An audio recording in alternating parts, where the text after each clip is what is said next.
Oh man, Alabama now 9-1 on the season. I appreciate you guys joining. Alabama has a game on Saturday against Chattanooga. Here's the show topics.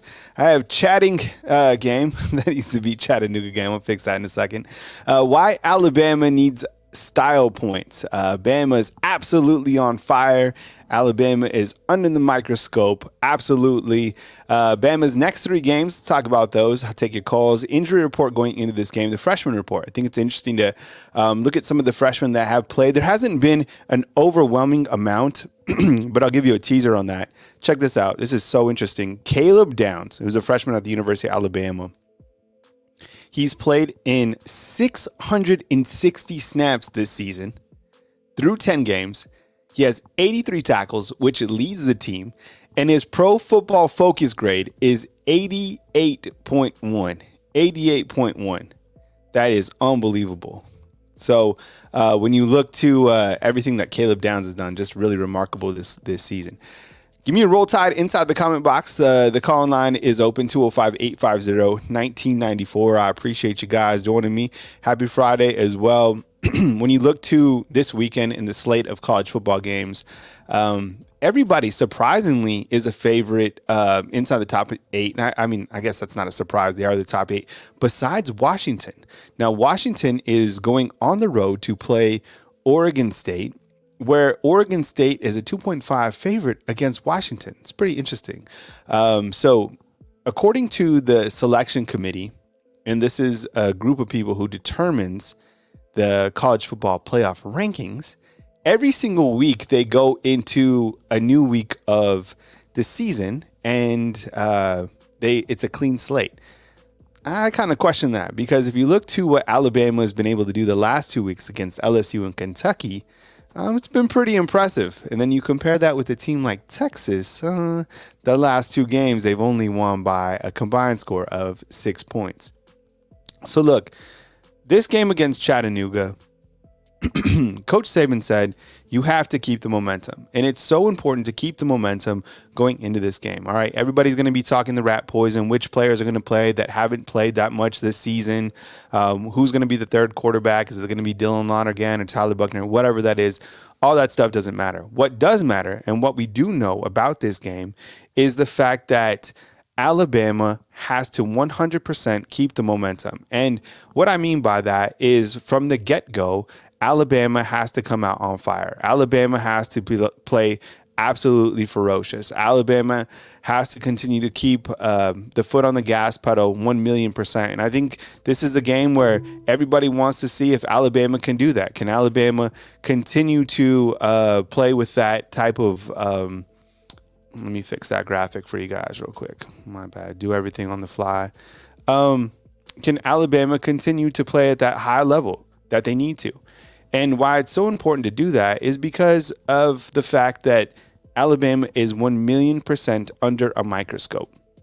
And what I mean by that is that any type of slip up, if this game isn't completely dominated by Alabama, it will completely affect them 100%. You look at how much those the week 2 and the week 3 game affected Alabama, right? Let's look at that overall. They lost to Texas, and they were tied with South Florida at the halftime break. Those were not style points. In fact, they were not leading Ole Miss at the halftime break. They were not leading Tennessee at the halftime break. So what they need to show the committee, and I get it, Coach Saban is always about this game, this play, whatever, but the committee wants an overall assessment of this team as of right now.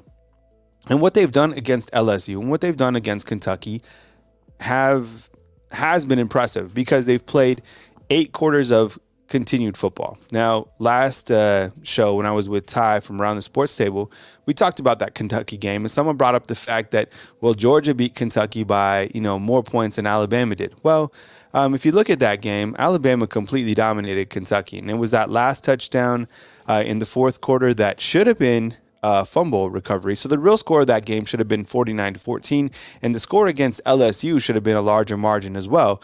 LSU got that late touchdown in the 2nd quarter, and then Will Riker missed 2 field goals. So you kind of look at different scores within those particular games. plain and simple, Alabama is playing absolutely on fire right now. And I think they have to continue to keep that momentum going into this game just because they are under a microscope. Now, if you look to the right side of this particular graphic right here, Washington on the road at Oregon State. That's a key game because Washington is ranked number 5. You do have Oregon, who is ranked number 6. They are playing on the road against Arizona State. Arizona State was challenging for Washington. Washington had to come from behind in that game as well. And then you have Texas. And as I said in the opening, Texas won their their last 2 games by a combined 6 points. We rewind 2 weeks ago. They beat Kansas State in overtime, a game they should have lost. And then this last game against TCU, they allowed 20 points on the back end, and TCU, they lose. Texas wins that game by 3 points as well. So going into that, into this pivotal week, Alabama has to keep up the momentum. I didn't even put Florida State on here because Florida State plays North Alabama. I mean, I don't even know the favorite. They probably win that game by like 50 points or something like that. And then the following week, Florida plays Florida. Let's actually look at the overall schedule real quick of the teams and who they're kind of playing throughout these next couple games. I think kind of gives us a good idea to look at these top 8. And again, the call-in line is open, and now is a good time to get inside the call queue. Okay, so here are the top 8 and how it looks going into this weekend. You have Georgia, who is the number 1 team, and rightfully so, after defeating Missouri and Ole Miss. They will take on Tennessee, where they are a 10-point favorite. Then they take on Georgia Tech. Number 2 is Ohio State. They take on Minnesota, where they are a 27.5 favorite. Then they take on Michigan at the Big House. Michigan, the Wolverines, 10-0 on the season, a 19-point favorite over Maryland in Coach Locke's, and then they take on Ohio State. Now, let's pause right there and talk about Michigan. Now, this is the interesting thing about Michigan. So, and again, the call-in line is open, 205-850-1994. So, Michigan head football coach Jim Harbaugh has been suspended by the Big Ten for the last 3 games. So he missed this last game against Penn State. That was when the assistant came on and he was crying that they won and the world is against them. And then the following Monday, Coach Harbaugh said that this is America's team and all this stuff. So going into this game on the road to Maryland, again, Jim Harbaugh will be on, he won't be on the sidelines, and again, against Ohio State as well. And I bring this up because I think it's a slap on the wrist. I mean, why not penalize them for games that were already played? And the Big Ten said that they can't find anything else going on with Michigan, then why suspend him in the first place, right? So, like, what are you suspending him for? So I don't think anything is going. I think it's 100% clear that at this point in time, nothing is going to happen with Michigan. Nothing. There's going to be no sanctions this year. If anything comes out, it'll be next year, but nothing is going to happen to Michigan. Nothing at all. So I wouldn't even talk about that anymore because I don't think it's going to affect the Wolverines unless there was some late season bombshell. There's not going to be. I think it's, this 3-game suspension is a slap on the wrist and it's over. So Michigan is going to be right there. Can you imagine? And look, inside the comment box and across the world of college football, if you're not playing Michigan and if Michigan is not on your schedule, then you are not worried about the sign stealing and anything like that. Nothing. You're not even worried about it in the slightest, right? Nothing. Just wait till you play them. You imagine if Michigan ends up as let's say the 2 seed and Alabama ends up as the 3 seed. You imagine what we're going to be talking about, the sign stealing? Seriously, it's not a big deal until it's right in front of your face. So what's up, Ty? I appreciate it, man. Yeah, the hoodie's clean, man. You can get it inside the comment box. I put the description in there, and there's a link for you guys. Florida State, 10-0 on the season, takes on Northern Alabama in a game which they should certainly waltz through. And then they go to Florida, play on Billy Napier and the Gators in the Swamp. Look, Florida State is on an absolute tear. We've talked about them several times. I've been hard on them. I think overall the schedule of strength hasn't been that strong. And here's the thing. We talked about this yesterday with Ty. The committee loves Florida State's win against LSU. Loves it. It's like they beat LSU. They've shown they can play at this level.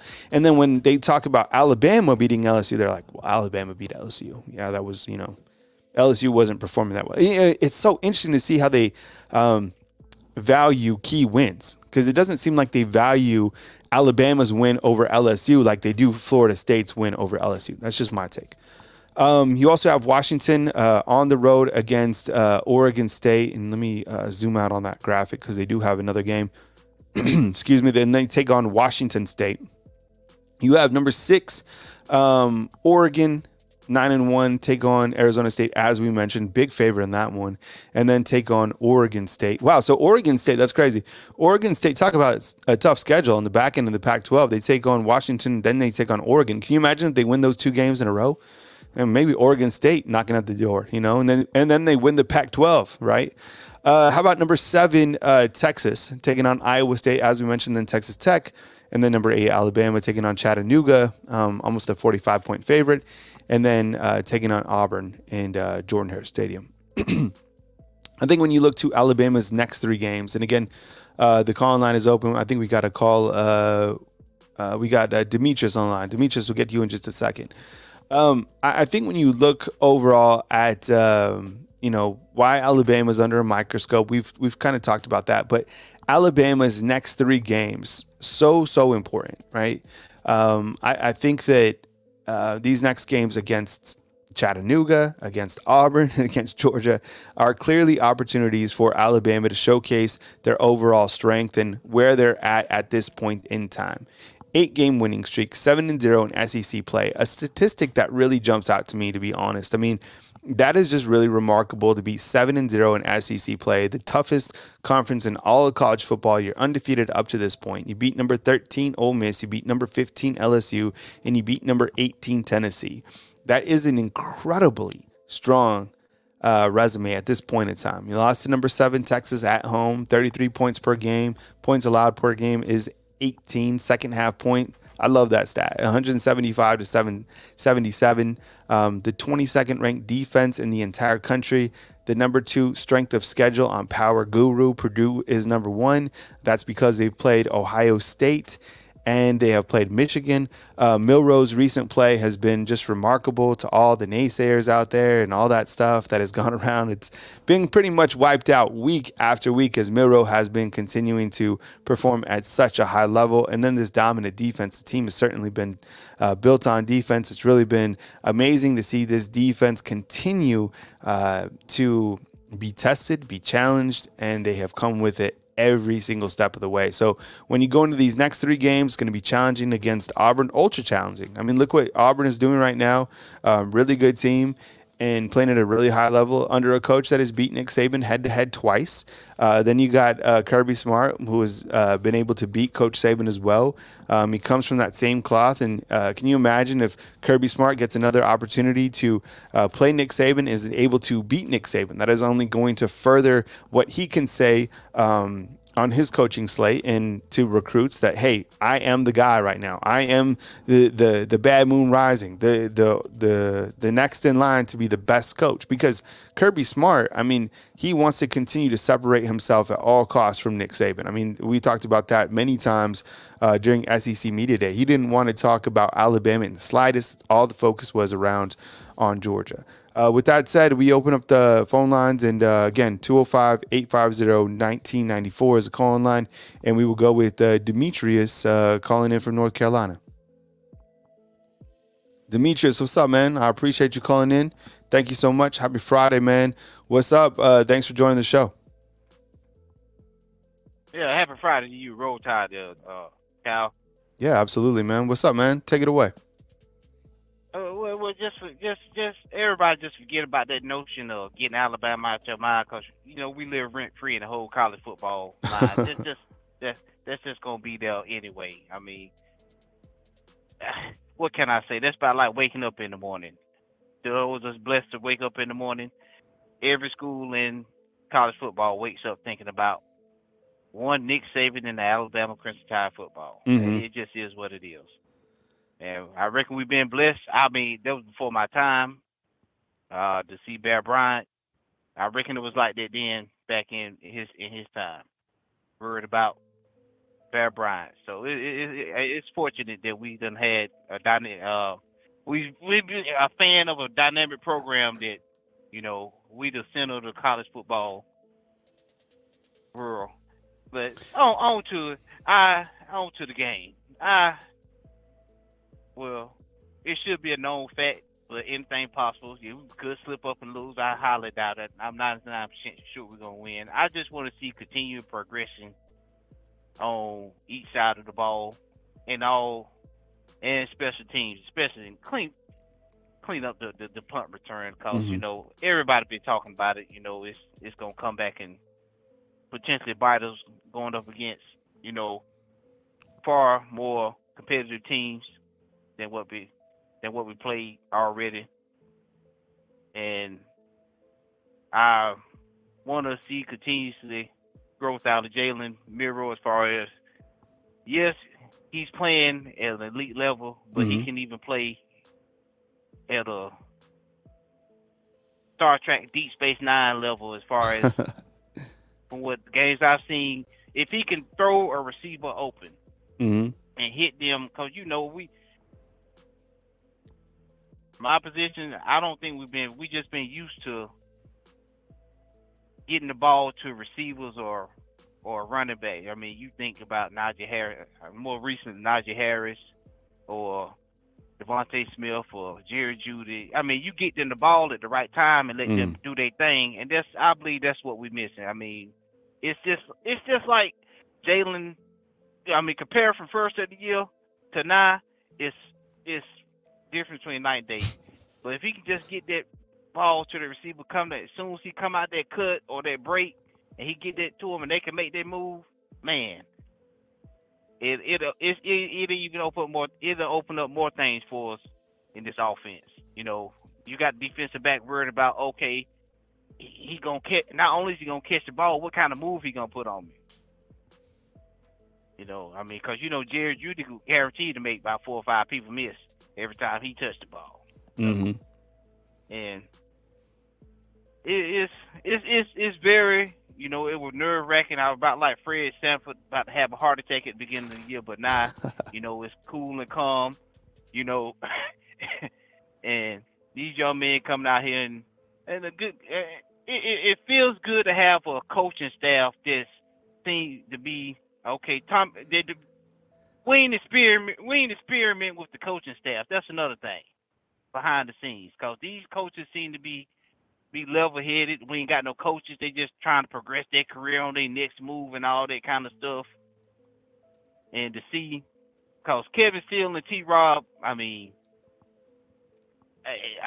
the Lums, y'all need to give them a raise. Because this defense it ain't as quite as elite like it have been in the years, but the adjustments they've been able to make have been awesome. Shutting the best of the best offensive down, slowing them. Now we didn't shut down LSU until Jay Daniels got hurt. I mean, Jay Daniels, I don't know why he ain't number one in the Heisman voting right now. It's just ludicrous to think that. I mean, that young man is special. But they're doing an awesome job. I mean, I see why Coach Saban let Pete Golden move on. I mean, thank you, Pete, for the job you done. But them adjustments, I mean, is very, very, very, very. I mean, very timely, because years past. I mean, Pete, we weren't gonna make no adjustments, none whatsoever. It was gonna be the same. I think back that Tennessee game, just the same. What was the safety name? He just kept getting beat by Hyde all game long. Wasn't no kind of adjustments, no nothing. I mean, it's been like that for a while, ever since Sean Deion Hamilton and what's my man Evans? What was this? Rashad Evans. Ever since they left, that middle linebacker play had been atrocious, and it wasn't due to the players. It was all. Now we see it was 100% coaching. Even Nick Saban have the coaching job he done this year. I was listening to another Alabama talk show, and the man was talking about what we all, the clinic. Nick Saban have had it. I believe he was saying Nick Saban have had to change, but still hold on to what his standards. He's had to change it, and he had to change his coaching style, because we all done seen Nick go off on the sidelines. You know, he can do it now because but at the beginning of the season, it wasn't the time to go off on them players. It was time to teach him and coach him. And so, with that being said, my prediction, I mean, this is it's gonna be I don't know the prediction. We're gonna blow them out. The style points, you know, Coach Saban ain't go for them style points. He gonna want to play like you say, every down, every play, and rightfully so, cause that's how you work on you work on what you need to work on. You can work on some stuff for Auburn. You can work on some stuff for Georgia. You know, go ahead and get it implemented into your playbook. And so my 48-10. 48-10. Okay. All right. Yeah. 48-10. Well, I appreciate it, Demetrius. Thank you very much for calling in. 48-10. We got you down, man. Call in again next time, man. Appreciate you. All right. Roll Tide. Roll Tide to you, man. All right. Take it easy. All right. If you guys have questions, you guys could always post it in the comment box as well. I appreciate you guys. I think when you look to, I think Jeremiah Taylor posted it inside the comment box. I read an article of a fan about the transformation of Tim Keenan. His story is powerful. I like so many dudes on this team. This is a special group destined to do special things. This is a great point, and I think we should absolutely hit on it. I think when you look to the play of Tim Keenan, number one, I think that it's really been impressive to see, because when Tim Keenan first got here, it didn't seem like he was ever going to get on the field just because of his body composition. It just wasn't right. He was really overweight, and I get it. He was extremely powerful, and I've told this story before. We interviewed him one time when he was back at high school, and it was one of the best quotes I've ever had. He said that he loved to basically, because he was getting honestly like double and triple teamed at the high school level, played at Ramsey. And he said his favorite part of the game was when he'd fall on somebody and he'd hear them moan. Like the dude, like that was the quote. Obviously, that was going to fly because he needed to get faster. He needed to get quicker here at the University of Alabama, and that's something that he certainly transformed on. And to see him playing at this high of a level, honestly, I'm going to say this, okay? What do you think about this? I think that Tim Keenan has outplayed Jaheim Otis this season. I really do. I think Tim Keenan has really played at a very high level. I think he's been I think it's been Justin Ebogbe that has been Alabama's top defensive lineman. And I think after that, it's probably Tim Keenan. And I think then you can kind of, circulate a couple other guys out. But I think absolutely Tim Keenan has been performing at such a high level. So thank you very much for calling in, Demetrius. I appreciate it. And thank you very much for the question or posting that, Jeremiah Taylor. Thank you so much. Kimberly, what's up? Hey, Kyle, I'm more excited about Alabama football and Auburn next season. I know, but you're with Miss Terry over there. You're causing the rat poison. You got to focus on this game. And we don't have to talk about Jalen. Let me hear you inside the comment box. Here's some rat poison. Who's the third quarterback to play in this game? Who is it? It's going to be Tyler Buckner, or is it going to be Dylan Lonergan? All right, so what's up? Yo, Maestro, what's up? We got a question. Who needs to lose more for us to get in the playoffs, Oregon or Texas? Texas.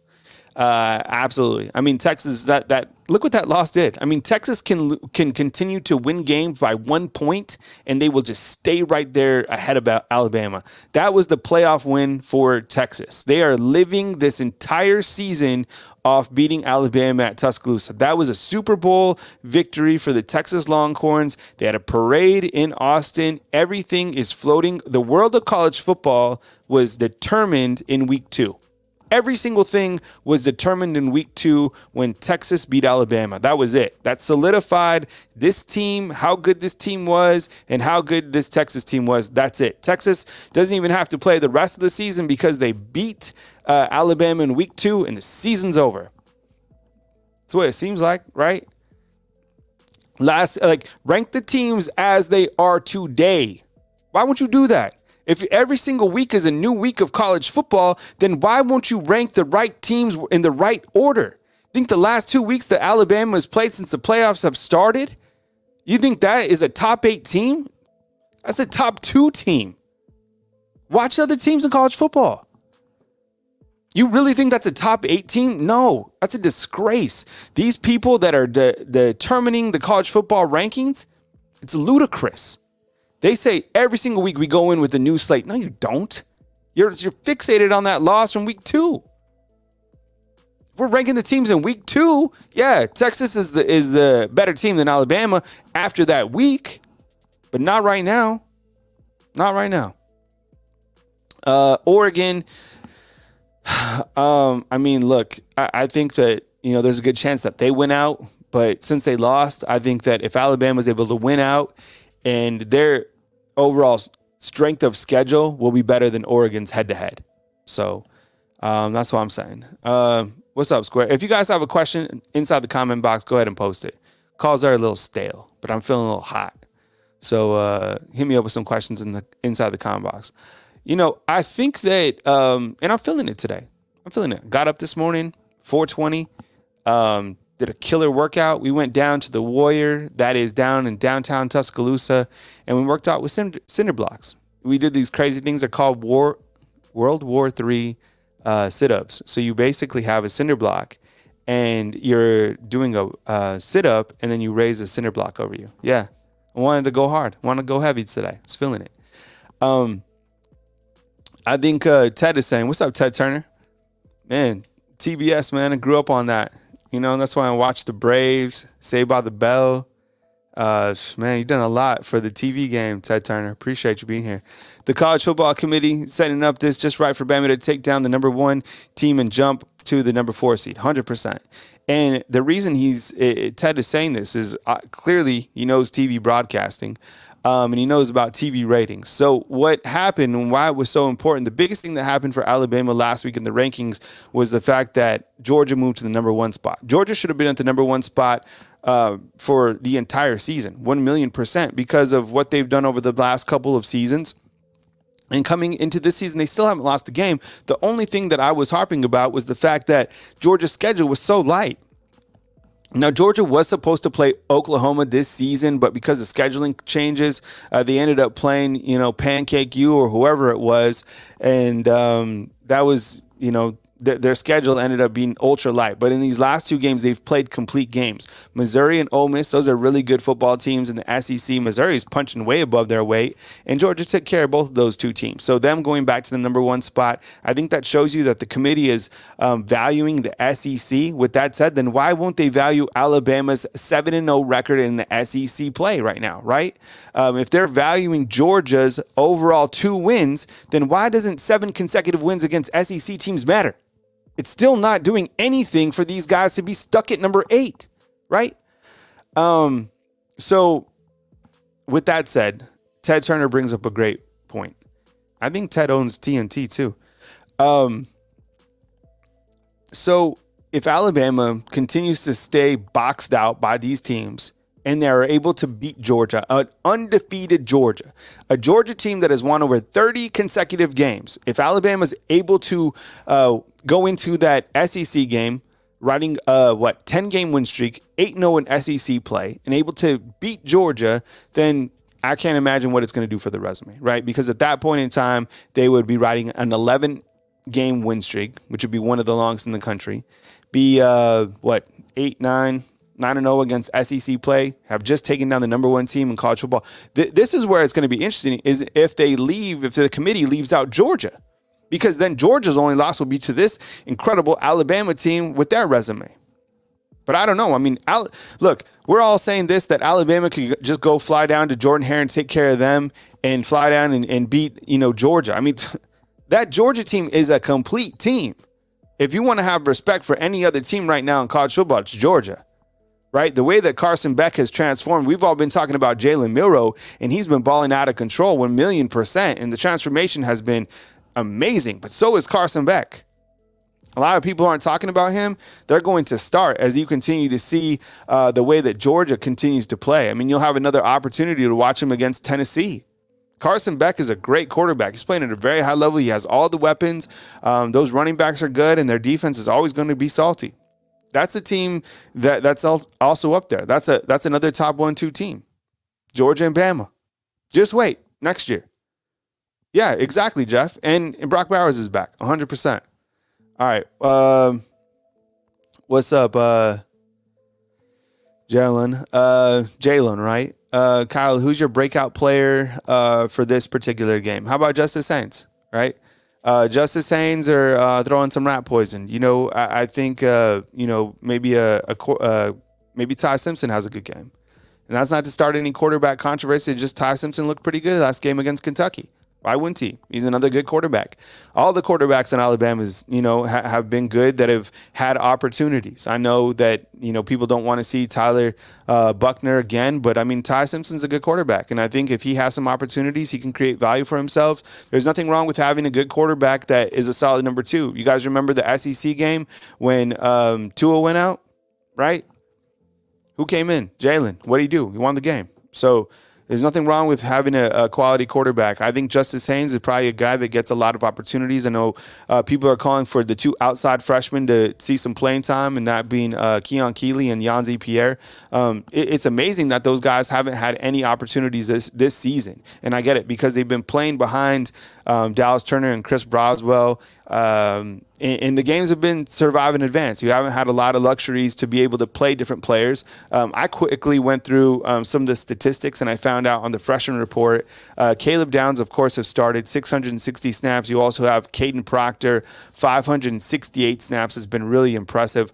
But the great thing about Caleb Downs at the safety spot, his overall grade is 88.1.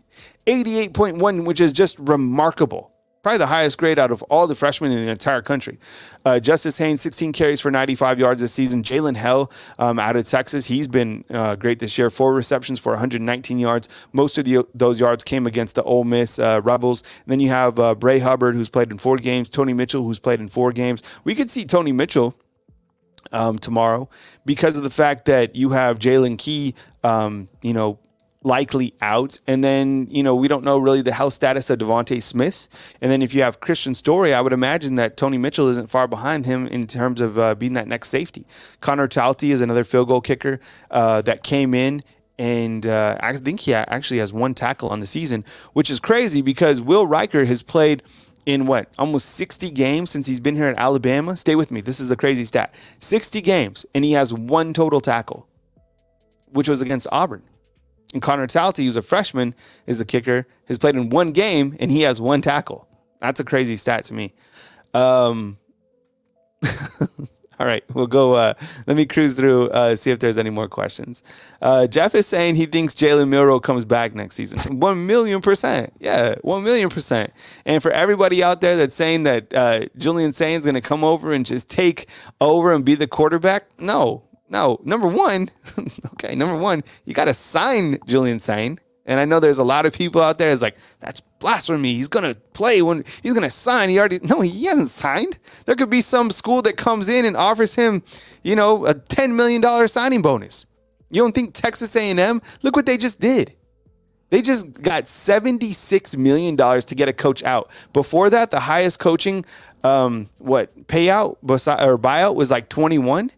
Texas A&M, I'm telling you, could do whatever they want. They just got $160 million from the 12th Man Club. That's nothing to them. Nothing. You can get $1 billion. That next coach, they could give him whatever you want, and that's just the coach. Think about what they can do for the players. Texas A&M wants to be relevant on all facets. They want to be, they want to have the coach that's on ESPN. They want everything, and they can buy everything, but can you be everything? I don't know.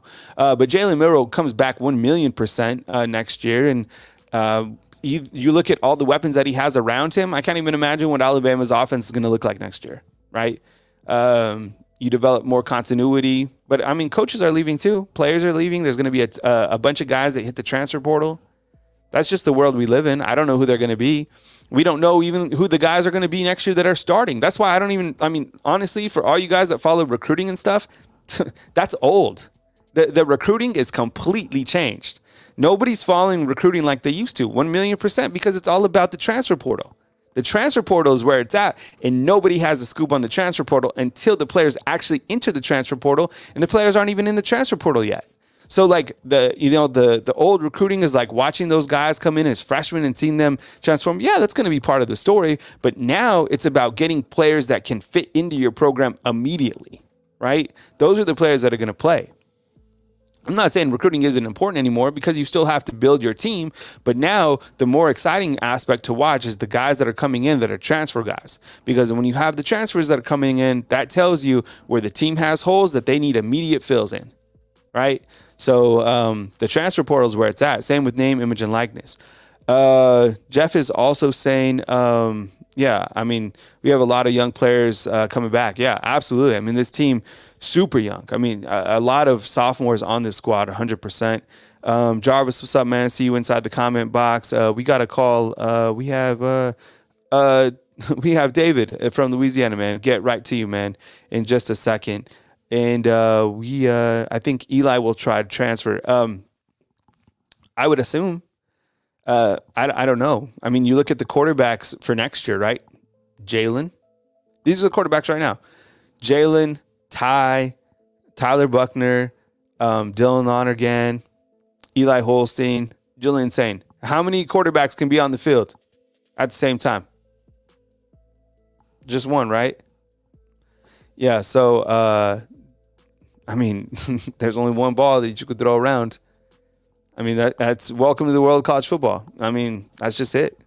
I mean, look how many times other guys have gotten opportunities, right? I mean, the world of college football, there's more parity this year, and there's going to be more parity next year. All right, let's go to David. What's up, David? Appreciate you calling in, man. Good morning. Happy Friday to you. That's right. When you said 420 earlier, I was thinking of something else about 420. But I was like, that's kind of a weird time to get up. But anyway, now this committee needs to open their freaking eyes. I'm not going to cuss. But anyway, they need to look at how Bama has been on the uprise since the Texas USF game, and how Texas has declined over the past couple of weeks. They struggled against Kansas State. Don't get me wrong, Kansas State is a decent team. And they struggled last weekend against whoever it was. You know, this committee is just thrown off in the head. They don't know nothing about football, evidently. And I believe, like I said before, it's just a anti-Bama committee, in my personal humble opinion. They don't want to see Alabama back in the playoffs, and it's like they're going to try to do everything they can to keep us out. I mean, you know, if we win out, we beat the reigning national champions, you know, two-time national champions, and you know, the domino effect's going to have to happen because Washington's going to have to lose. Oregon's going to have to lose. You know, Michigan, Ohio State, one of them's going to lose. So, you know, I believe Alabama, if we do win out, and I believe we can, that we'll end up jumping into the top four. You know, right now, I mean, if I was to put with the way I've seen everybody play lately, Bama, you know, I'm not going to say Bama should be a top 4 team. They should be at least knocking on the door, at least number 5, the way that they played over the past several weeks. You know, I mean, at that one time, LSU was the number 1 ranked defense. Mm-hmm. I mean, number 1 ranked offense in the country. Mm-hmm. And, you know, our defense shut them down. I mean, this defense here is a legit elite defense, mm-hmm. you know, in my opinion. I mean, when you can shut down in the second half and keep only, 20-something points, I think that everybody scored over the past several weeks, you know, in the second half, that's a good defense. I don't understand why we can't come out and play like that the first half as well, like we do in the second half with our defense. It's going to be Alabama should handle business tomorrow, no problem. I think we will see, for sure, we'll see Ty Simpson, no doubt about that, in the second half. Might even see Tyler Buckner, probably in the fourth quarter just to take a knee, But who knows? He might get a chance to throw the ball around. This weekend's going to be, in my opinion, I believe this weekend's going to be the picture of how things are going to line out, because I do believe that Oregon State could possibly beat Washington this weekend.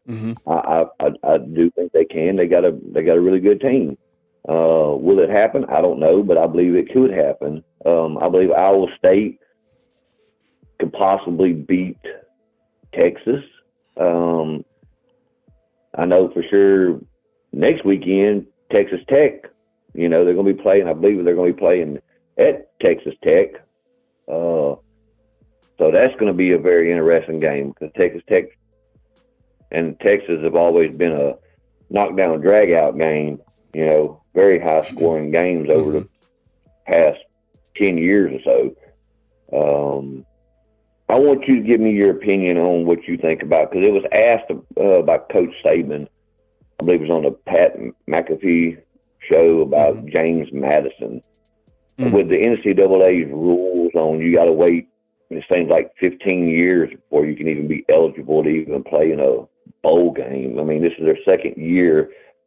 I feel sorry for them. I mean, they're undefeated. I know they don't play in a big conference, but they're not even eligible to win their conference championship, can't even play in their conference championship game.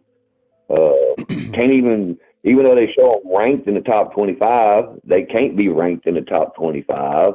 From the article and what I heard and everything, I mean, they're undefeated. And, their head coach was an assistant under Nick Saban.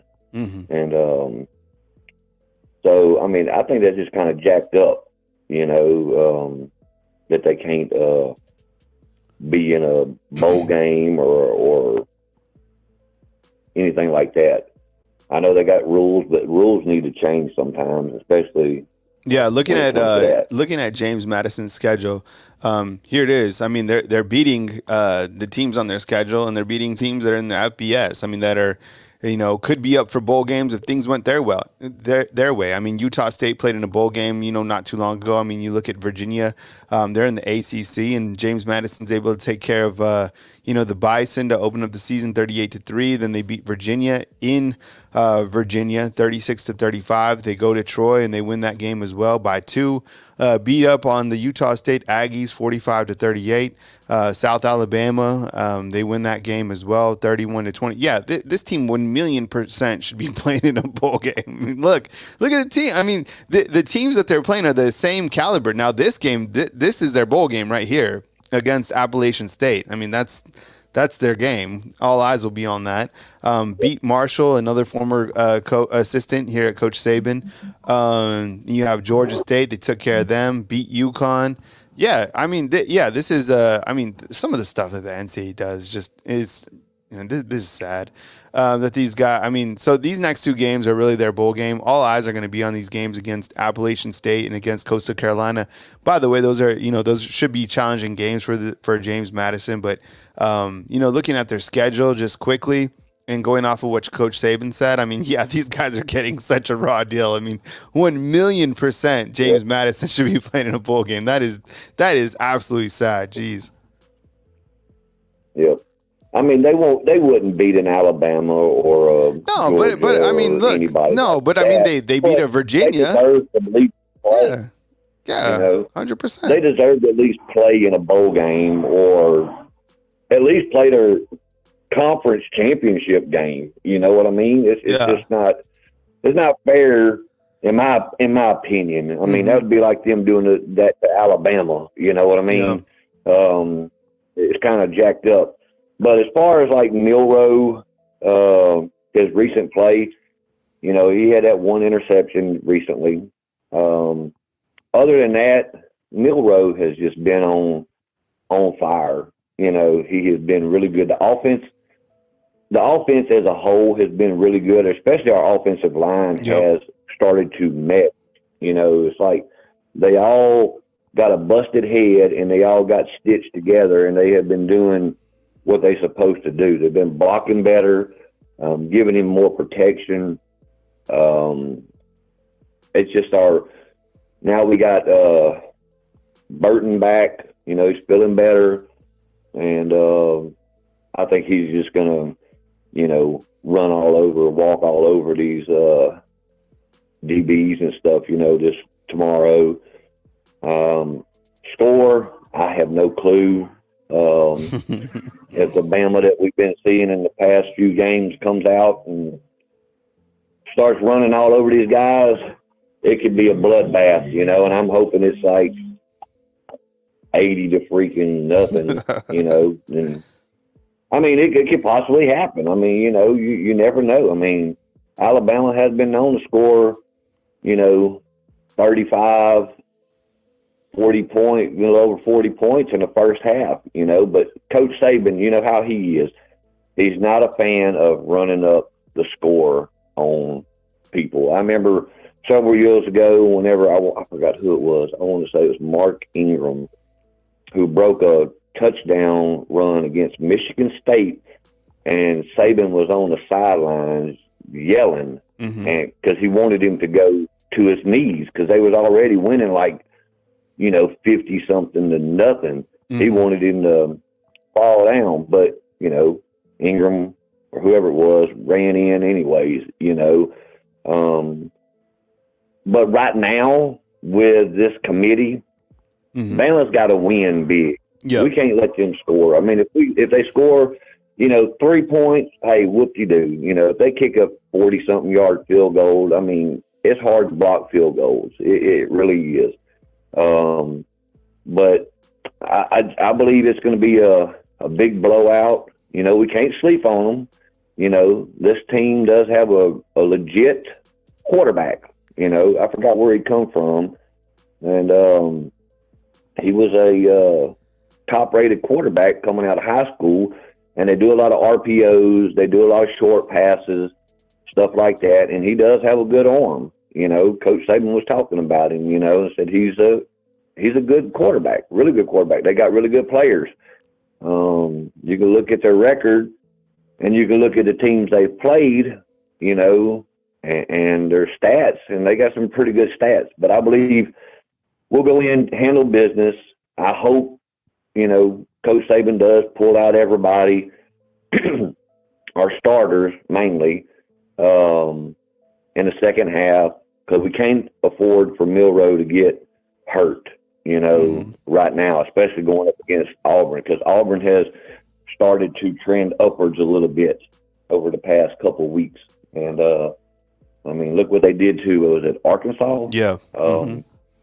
They throttled Arkansas. Yeah. They literally throttled Arkansas. And we struggled against Arkansas. I know it was earlier in the year when everybody was fresh and healthier, but it's going to be a tough game. And somebody in the comment said that he came from UCLA, their quarterback at Chattanooga.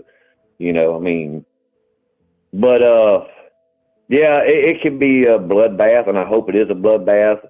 I hope we can handle business against Auburn next week. It's going to be a tough game. We're playing over there in that trashy stadium over there. I believe we can. As long as everybody stays healthy, I believe we're going to be fine for the rest of the year. We can't sleep on Georgia. You know, Georgia's going to give us a fight too. They do have good receivers and a good tight end. And, you know, the only two we got to worry about really. Didn't they have one of their running backs get hurt and out for the rest of the year or something? Their starting running back? Coach Saban said, about Georgia, yeah, they have one of their running backs out. I mean, but besides that, I mean, Milton has been a beast. I mean, their running game is still definitely intact. So I think, the key ingredient for them was Brock Bowers getting back to 100%, which he is. So, I mean, with him healthy, I mean, he's one, if not, he might be the best player. Like, you have Jalen Milroe and Brock Bowers. I mean, those guys, Jaden Daniels, Penix, you have Bo Nix, who's playing at a very high level. I mean, those guys are just extraordinary and really difference makers, right? Brock Bowers is a difference maker, 100%. I mean, he might not win the Heisman Trophy, but I mean, he can definitely change the momentum of a game 100% or take over a game. Just ask the Auburn Tigers. I mean, that game was close with Auburn until he really took over. David, but I appreciate you calling in, man, and definitely, like always, man, calling again, and we'll catch up soon. All right, brother. God bless everyone. God bless this great country, and roll tide, roll. Roll tide, roll, man. Take it easy. All right, that's David calling in from Louisiana. We got a 202 next. I appreciate you being patient. What's up, Wookie? I appreciate it, man. Thanks for the $2 super chat. Thank you so much. Really appreciate you being here, and appreciate the super chat. Thank you so much. Leave that up on the screen for a second. Thank you very much. Jarvis is saying Jalen Milroe is the most dangerous quarterback in the Saban era. Woo, man, that's a whole show, right? Pick your most dangerous quarterback, right? Tua, Jalen Milroe. It actually, if you ask like Chat GPT, right, to build the best Alabama football team, the computer program that's taking over the world. We're getting to this point where it's like T2. You've seen Terminator, right? You guys are old enough to see Terminator: Rise of the Machines, right? So if you ask this computer program to build the best team out, all right, I'm gonna catch a lot of flack for this, but it is saying that Joe Namath is the best all-time quarterback at Alabama, right? Is that true? Look, I mean, Joe Namath, Broadway Joe, I mean, a great quarterback for sure. But in this day and age, I mean, these last quarterbacks that have come through, I think, are a lot more talented just because of the way that the game has changed. The players are stronger. I seen, Coach Namath Joe Namath at the football stadium several times, up in the press box, walking around for sure. But I don't know if he's the best all-time quarterback. I mean, look, there was just a guy drafted last year that was the #1 pick in the NFL draft. Now, he's with the Carolina Panthers, and he's playing with, a subpar team. But that's, I mean, over here, he was a complete monster. So is Jalen Hurts. Look what he's doing for the Eagles. Look at Tua. Look at Mac Jones. Mac Jones is having his struggles, but all those guys are absolute monsters. All right. The Chat GPT says that after Joe Namath, the second quarterback would be Tua. So that's what the computer says. We go to a human now with the 202, which is much better. Thanks for being patient. 202, let's get it. Hey, thanks for being patient. You're on the line with Kyle Henderson. Who am I on the line with and where are you calling in from? Hey, my name is Zach. I'm calling from Norman, Oklahoma, actually, but I'm a big lifelong Alabama fan. Oh, I appreciate it. Yeah, I saw the 202. I thought we're getting so I think that's DC. But anyways, I appreciate you calling in from Oklahoma. I love getting calls from all over the country, and welcome on to the show, man. Take it away. Yeah, I appreciate it. Yeah, it is a DC area code. I guess when I bought this phone, it's a prepaid phone that I bought. It gave me a 202 area code, so I didn't punch in 1 to 2. So that's what it just gave me. Maybe that's where one of their headquarters is. I think Houston's another. Got you. Okay. So I'll start with the committee rankings. That is such garbage. Alabama. If you asked me, if it were my choice, I would have Georgia 1 and Bama 2. Yeah. Because of the way that Bama is playing right now. I don't care what happened in September. I do care, but it's irrelevant to what's going on right now unless you're a Texas fan.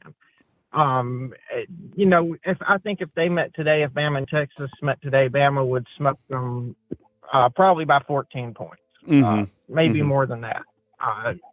It's just really, you just got to look at what's going on right now. And Alabama's ascending. They're an ascending team. They're only getting better. They seem to be.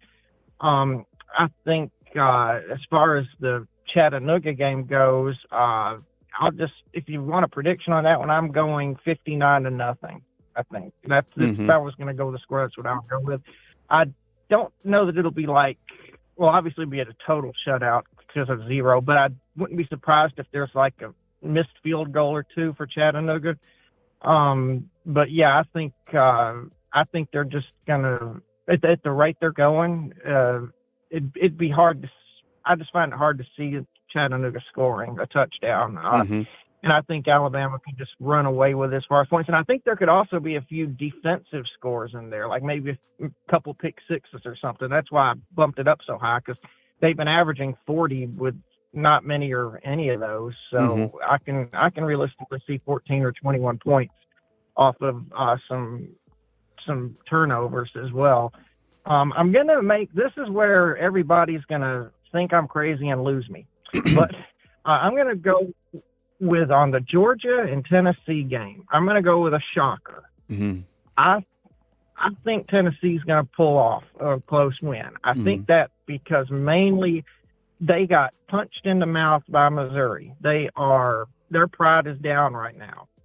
I think they're going to come out. And by the way, Alabama dealt with this a year ago in Knoxville, but the crowd isn't bad enough. I think Tennessee's going to come out inspired. I think they're going to throw bombs. I think Milton's going to be on it. I think they've got one more really good surprise left up their shoulder.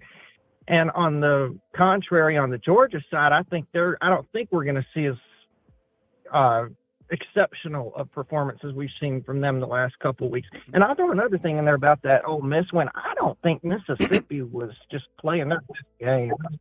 The first couple drives, the first scores, they looked like they were playing fast and playing hard, but I don't know. They just kind of looked lifeless to me, especially the second half. It just looked like their mind wasn't really, just kind of slipped out of it. Now, of course, the Georgia push might have had something to do with that, but it just looked to me like they weren't playing their best game for a while. Now, if my poor prediction is right, I think Georgia becomes very hard to beat for any team they play in the future if they do lose a game. I think all Georgia losing a game is going to do is refocus them, re-energize them. They'll buzzsaw through Georgia Tech. I think even if they win or beat Tennessee, I think they'll buzzsaw through Georgia Tech. And I think for Alabama, it would be harder to beat Georgia if they had one loss. I see it very difficult for Alabama to beat them with one loss. I think if Bama's going to beat them, then Georgia needs to be undefeated. Now, and I'm not talking about just for how it'll look rankings-wise. I'm talking, quality of win for us. I'm talking about, just Georgia will be more intense if they've got one loss. So,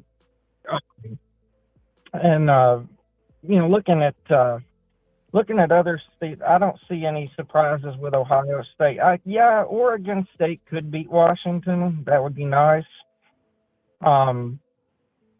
What's Florida State? Yeah, Florida State's going to win. Now, next week, that Florida State might be a little interesting. I think Florida, you'll see something similar to with what's going to go on with Tennessee. They're going to defend their house.